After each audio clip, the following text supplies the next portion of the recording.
Hi there. I'm Eric Abrams, here with Dan Schwartz, Dean of Stanford's Graduate School of Education. Thanks for joining us, Dan. Good to see you, Eric. You've only been Dean here for a short time, though you've been a faculty member here for 17 years. Seems to me that starting the RILE program is one of the singular accomplishments of your time as Dean. Why do you think the program is so important? The program's important because the problems are important. You know, the way this works is there's a lot of faculty who have interests in an area. And being Dean, I can sort of see these different interests and I can kind of help them come together to make a program.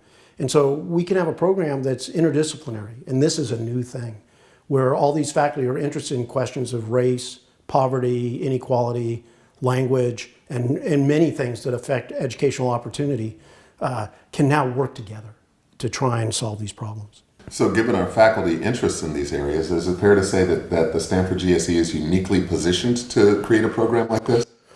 Yes, in part because we're part of Stanford, and so Stanford has a very strong interdisciplinary culture.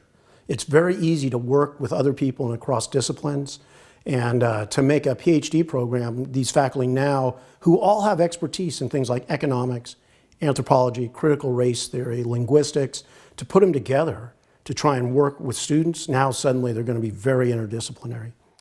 So let me give an example of the promise of this. My favorite story is ethnic studies courses. So you have these in high school or middle school, and people on the ground observing these believe they're having good effects.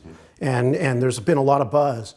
Suddenly, an economist, Professor Tom D, was able to take data that's available to us because of our partnership with the local school districts, and he showed that students who take the ethnic studies courses are doing better in their other classes as well.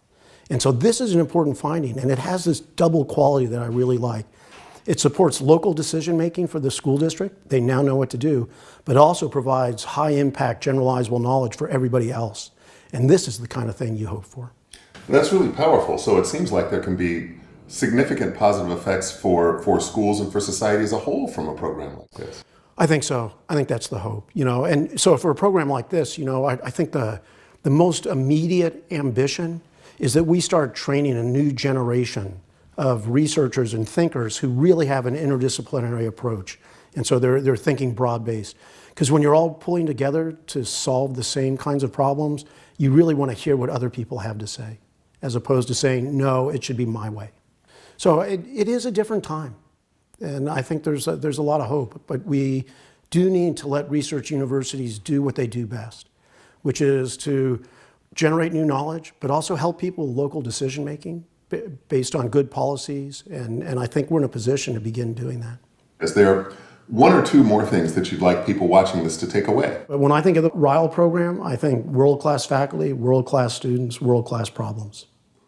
That's why we're here. That's why we're here. Dan, thank you very much for your time.